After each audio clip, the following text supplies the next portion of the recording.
Bonjour à tous, heureux de vous retrouver une semaine après la sortie d'iOS 14 bêta 5. La bêta 6 est déjà disponible, alors c'est une bêta développeur, et pour ceux qui me posent régulièrement la question dans les commentaires, si vous n'avez pas cette version, c'est peut-être que vous êtes en bêta publique ou tout simplement vous n'avez pas installé les bêtas. Côté numéro de version maintenant, cette mise à jour se termine par un E, alors la semaine dernière c'était un D, et généralement plus on s'approche de la version finale, plus les lettres se rapprochent du A, là c'est pas le cas, on sent que c'est vraiment une mise à jour corrective et pas autre chose, et d'ailleurs au niveau de son poids, on est un peu plus de 400 mégas contre presque 2 gigas pour la semaine dernière. Avant de passer aux quelques rares nouveautés d'iOS 14 bêta 6, c'est vrai qu'il n'y en a pas beaucoup, mais on attendait plus une version de correction qu'une version de nouveauté d'ailleurs, après la calamiteuse bêta 4. Alors la bêta 5 avait quand même pas mal corrigé, il y avait quelques bugs en plus, mais globalement ça allait quand même mieux. Alors je vous en avais parlé concernant Instagram, la bêta 5 avait apporté un nouveau bug, on n'arrivait plus à prendre des photos pour les stories.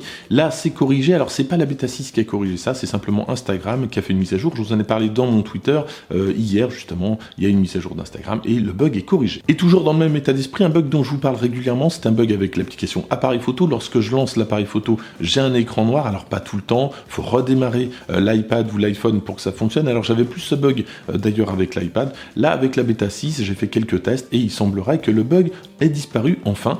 Espérons que ça continue comme ça. Et puis un autre bug dont je vous ai parlé, ça concernait Spotlight. Alors il y avait un écran noir quand on appelait Spotlight et apparemment c'est un bug connu d'Apple et il semble être corrigé avec la bêta 6. Première nouveauté, ça concerne l'application horloge, rubrique alarme. Alors je vous en ai parlé lors de la bêta 5, on peut maintenant donc ajouter une alarme en fait en déroulant les chiffres comme ceci. Alors je trouve pas ça forcément très pratique, c'est vraiment tout petit. Alors on peut toujours le faire de cette manière-là en tapant directement, je pense que c'est quand même plus pratique.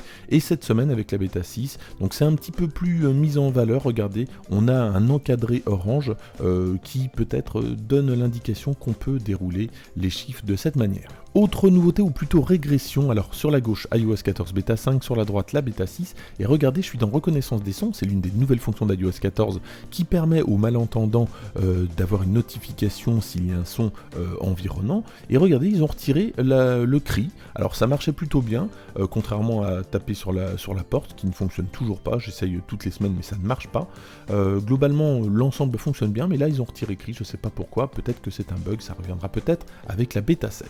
Autre nouveauté que tout le monde attendait, j'imagine, alors regardez, je suis dans l'application maison et l'onglet maison a changé.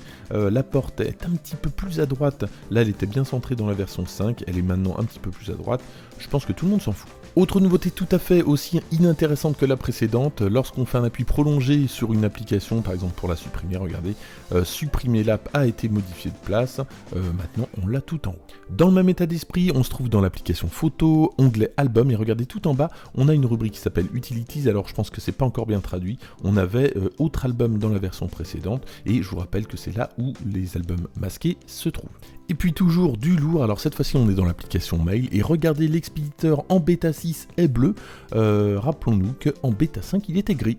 Lorsqu'on va lancer plan, on a cette petite pancarte qui va s'afficher pour la première fois. La barre de statut n'était pas forcément raccord avec le centre de contrôle, avec la bêta 6, c'est chose faite. Et puis merci à Mehdi pour son commentaire, regardez dans le centre de contrôle, on a l'information comme quoi le microphone du téléphone a été utilisé.